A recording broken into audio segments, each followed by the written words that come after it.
Halo anak-anak semuanya. Sekali lagi ya, hari ini kita berjumpa lagi dalam pelajaran agama Katolik dan budi pekerti untuk kelas 3 SD. Maka dari itu, sekali lagi kita akan siap-siap untuk belajar materi selanjutnya. Maka dipersiapkan dirinya, dipersiapkan Alkitab bagi yang mempunyai. Are you ready? Kali ini untuk kelas 3 kita akan belajar mengenai materi tradisi masyarakat. Apa sih tradisi masyarakat? Bu Stevi rasa ini bukan hal yang asing lagi untuk kalian, terutama untuk anak-anak kelas 3. Anak-anak, tradisi disebut juga sebagai kebiasaan. Nah, kata ini, kata tradisi, berasal dari bahasa Latin, yaitu traditio, yang artinya diteruskan.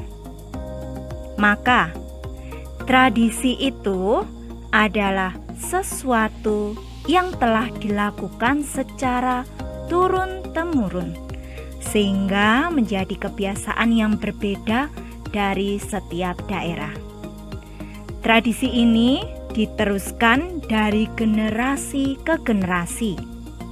Biasanya bisa berupa lisan, yaitu contohnya nyanyian, bisa juga berupa tulisan. Jadi tradisi tadi itu dituliskan sehingga jelas. Nah, itu dia mengenai tradisi dalam masyarakat. Antara daerah yang satu dengan daerah yang lain, seringkali tradisi itu berbeda. Sebagai contoh, untuk menandakan mereka yang beranjak dewasa atau cukup umur di daerah Nusa Tenggara Timur dan di daerah Nias, dilakukan dengan cara yang berbeda. Di daerah Nusa Tenggara Timur, mereka biasanya melakukan prosesi yang disebut dengan sorongiis atau juga disebut dengan memotong gigi. Sedangkan di daerah Nias, mereka yang sudah beranjak dewasa melakukan sebuah tradisi yang disebut tradisi Fahumbo, yaitu lompat batu. Dan masih banyak lagi. Itu dia penjelasan singkat mengenai tradisi. Nah, kenapa sih dalam pelajaran agama kita juga belajar mengenai tradisi masyarakat? Baik, anak-anak, kita perlu tahu bahwa tradisi yang ada di Indonesia ini amat sangat banyak, karena Indonesia terdiri dari negara kepulauan dan terdiri dari ribuan suku bangsa. Maka, tradisi yang banyak ini menjadi kekayaan bangsa yang perlu dilestarikan. Kedua, kita juga belajar tradisi masyarakat karena tradisi adalah anugerah yang diberikan Tuhan kepada kita. Selanjutnya, yang ketiga, tradisi juga menjadi salah satu sarana, alat untuk kita semakin dekat dengan Allah. Maka tradisi yang banyak ini perlulah kita lestarikan dan kita syukuri, terutama di dalam pelajaran agama Katolik. Sekarang, marilah kita mengenal beberapa tradisi masyarakat Indonesia yang sangat unik. Tradisi 7 bulanan. Tradisi ini dilakukan saat seseorang atau seorang ibu yang hamil berusia 7 bulanan. Dalam tradisi atau adat Jawa, biasanya tradisi ini disebut dengan mitoni yang berasal dari kata pitu atau 7. Acara ini memiliki berbagai manfaat. Salah satunya yaitu sebagai ucapan syukur karena usia kandungan telah mencapai usia 7 bulan. Selain itu, dalam upacara adat mitoni biasanya berisi doa-doa serta harapan baik kepada sang ibu dan anak. Upacara 7 bulanan bukan hanya dilaksanakan dalam adat Jawa.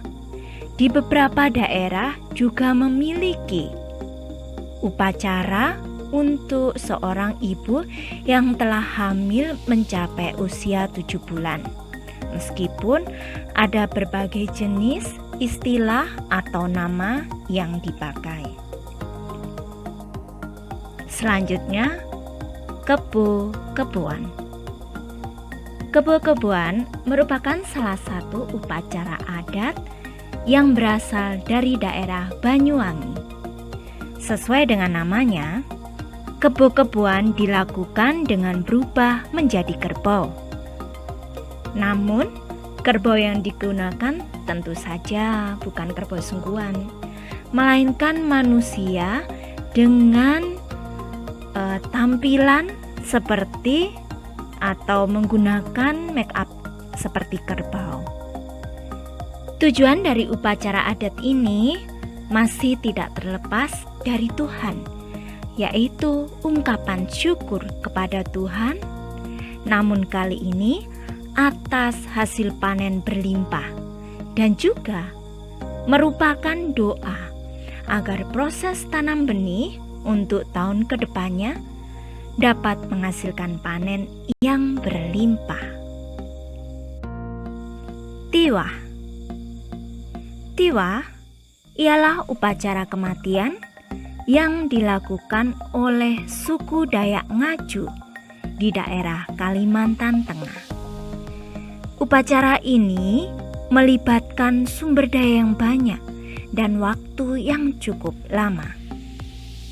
Tiwah bertujuan untuk mengantarkan jiwa atau roh manusia yang telah meninggal dunia menuju tempat yang dituju, yang bagi kita itu disebut sebagai kehidupan kekal sesudah kematian. Manene. Ini adalah ritual tradisional yang ada di tanah Toraja, di mana jenazah leluhur yang telah dimakamkan akan dibersihkan, digantungan dengan baju dan juga kain. Nah, itu tadi beberapa contoh tradisi masyarakat yang ada di Indonesia. Tentunya masih sangat banyak. Kalian boleh mencari dengan bimbingan orang tua berbagai tradisi yang menurut kalian sangat menarik. Selanjutnya, Mustafi akan tunjukkan sebuah video singkat mengenai tradisi Fahombo, yaitu tradisi lompat batu. Silakan untuk memperhatikan dengan sungguh-sungguh.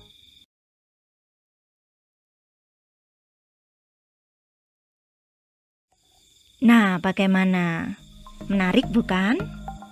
Pastinya. Selain dalam masyarakat Indonesia, agama Katolik juga memiliki beberapa tradisi yang sudah dilakukan sejak awal mula berdirinya gereja, yaitu sejak Tuhan Yesus naik ke surga. Tradisi itu tentu saja kita tidak tahu kapan dimulainya. Yang pasti, tradisi itu sudah kita teruskan dari generasi ke generasi sejak zaman para rasul hingga sekarang ini. Salah satu contoh tradisi tersebut adalah pertama, membuat tanda salib. Seperti yang biasanya kita lakukan ketika akan berdoa, tanda salib mengawali dan juga menutup sebuah doa. Tanda salib juga mengingatkan kita untuk selalu memuliakan Allah Bapa, Putra, dan Roh Kudus. Selanjutnya, tradisi melipat tangan. Ketika berdoa, kita biasanya membuat sikap doa yang baik, yaitu melipat kedua tangan kita di depan dada. Seperti pada contoh gambar berikut ini, melipat tangan dapat dilakukan dengan dua cara. Tanda ini kita lakukan sebagai bentuk kesiapsediaan kita untuk menghadap kepada Tuhan di dalam doa dan berbicara kepada Tuhan di dalam doa tersebut. Tradisi menebah dada. Menebah dada biasanya kita lakukan ketika mengakukan dosa. Menebah dada menunjukkan bentuk penyesalan kita sebagai manusia yang berdosa, yang memohon ampun dengan rendah hati kepada Allah Tuhan kita. Tradisi berlutut. Dalam momen-momen tertentu, saat berada dalam gereja, kita biasanya berlutut. Sebagai contoh, pada saat peristiwa konsekrasi, kita berlutut. Selain itu, ketika sesudah memasuki gereja dan akan duduk, kita berlutut kepada Tuhan sebagai tanda penghormatan kita kepada Tuhan yang sedalam-dalamnya. Sekarang kita perlu tahu bagaimana dengan Tuhan Yesus. Ternyata Tuhan Yesus juga sangat menghormati tradisi.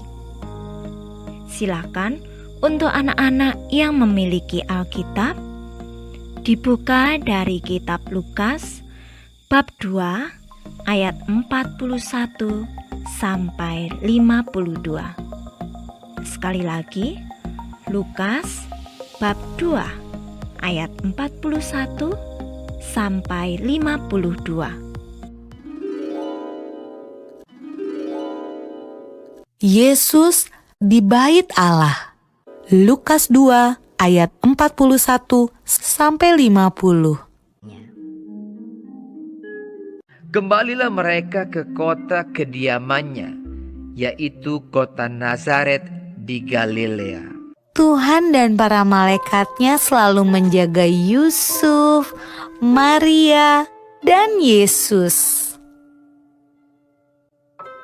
Dengan hati gembira, mereka pulang kembali ke Nazaret. Menurutmu, bagaimana perasaan Yusuf dan Maria? Puji Tuhan! Akhirnya aman untuk pulang ke rumah.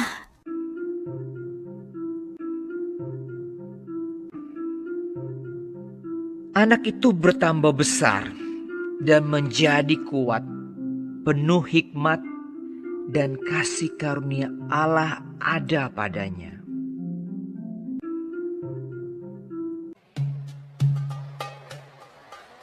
Setiap tahun orang tua Yesus pergi ke Yerusalem untuk merayakan Paskah. Ketika Yesus berumur 12 tahun, mereka pergi ke Yerusalem seperti biasa.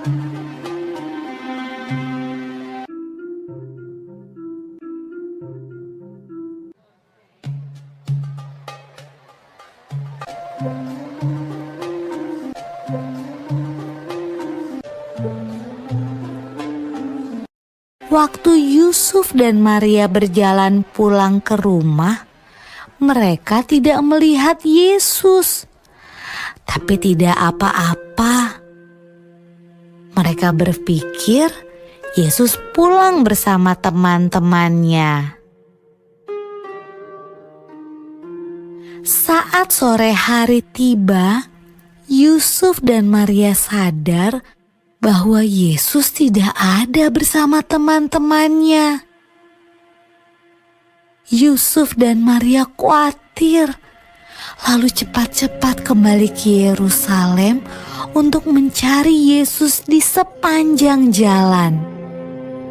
Mereka takut Yesus hilang. Menurutmu, Yusuf dan Maria mencari Yesus di mana saja ya?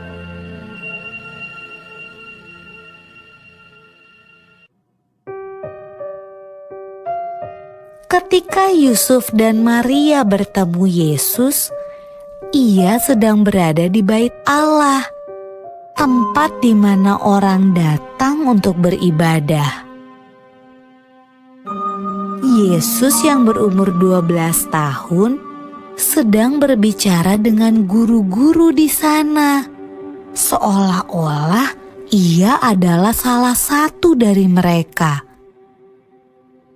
Yesus bertanya pada mereka dan menjawab pertanyaan-pertanyaan mereka. Ibu Yesus juga punya sebuah pertanyaan.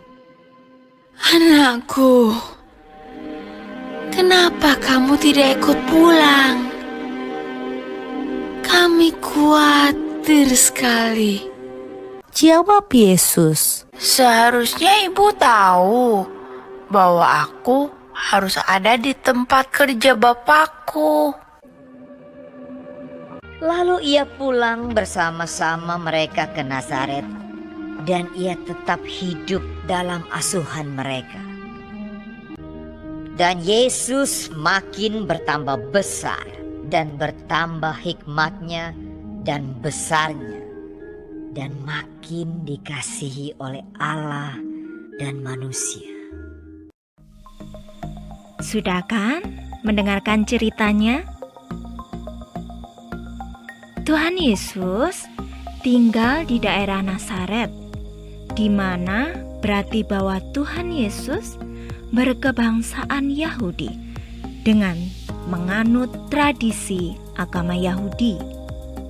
Dalam tradisi agama Yahudi, mereka merayakan Paskah Yahudi di Yerusalem tiap-tiap tahun. Masih ingat kan Paskah Yahudi itu memperingati apa? Ya, Paskah Yahudi memperingati ungkapan syukur dalam peristiwa pembebasan bangsa Israel dari bangsa Mesir ketika berada di perbudakan Mesir. Yesus yang turut bersama dengan orang tuanya merayakan Paskah, kemudian tertinggal di Yerusalem. Saat ditemukan di Bait Allah, Yesus sedang mendengarkan dan mengajukan pertanyaan-pertanyaan pada alim ulama. Nah, di awal tadi Bu Stevi sudah bilang bahwa tradisi itu merupakan anugerah Tuhan yang perlu dilestarikan. Baik itu tradisi agama sesuai dengan agama masing-masing dan juga tradisi masyarakat. Tradisi juga merupakan salah satu sarana bagi kita untuk mendekatkan diri pada Tuhan. Meskipun tiap daerah memiliki tradisi yang berbeda-beda, namun tradisi tersebut hendaknya menyatukan kita.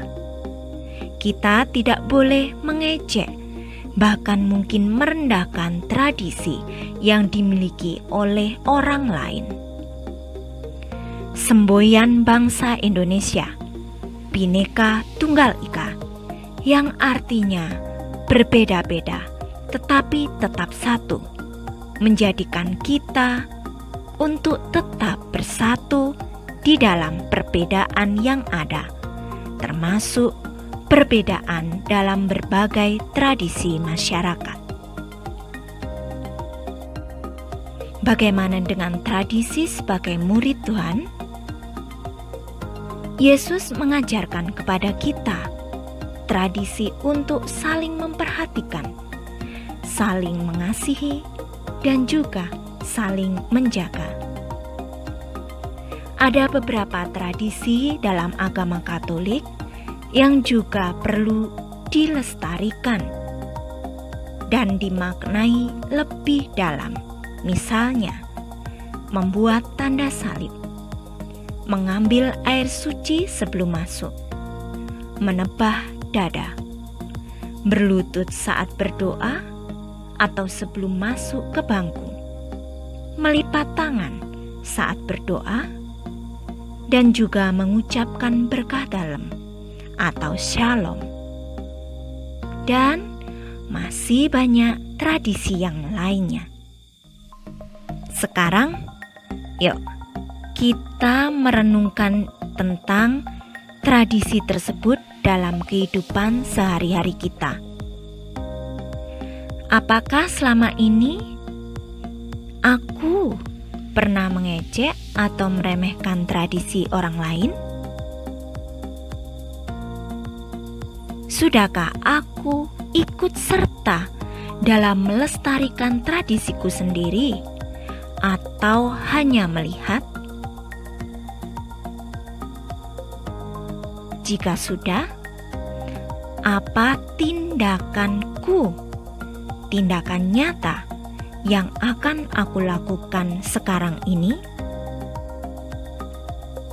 Semoga pelajaran mengenai tradisi ini bukan hanya sebagai pengetahuan untuk anak-anak, namun lebih lagi membuat anak-anak menghargai tradisi, bersyukur atas tradisi, dan juga turut serta dalam melestarikannya. Bisa ya? Pasti bisa. Nah, tanpa terasa materi kita sudah berakhir. Untuk yang belum jelas, bisa diulangi lagi video berikut tadi ya. Dan juga Bu Stevi mohon maaf apabila ada beberapa penyebutan yang mungkin salah, terutama mengenai nama-nama tradisi, dan juga mungkin dalam mengantarkan materi ini Bu Stevi mungkin kurang jelas. Maka dari itu, tetap bersemangat, tetap jaga kesehatan, tetap di rumah, dan tetap bersemangat. Sampai jumpa lagi.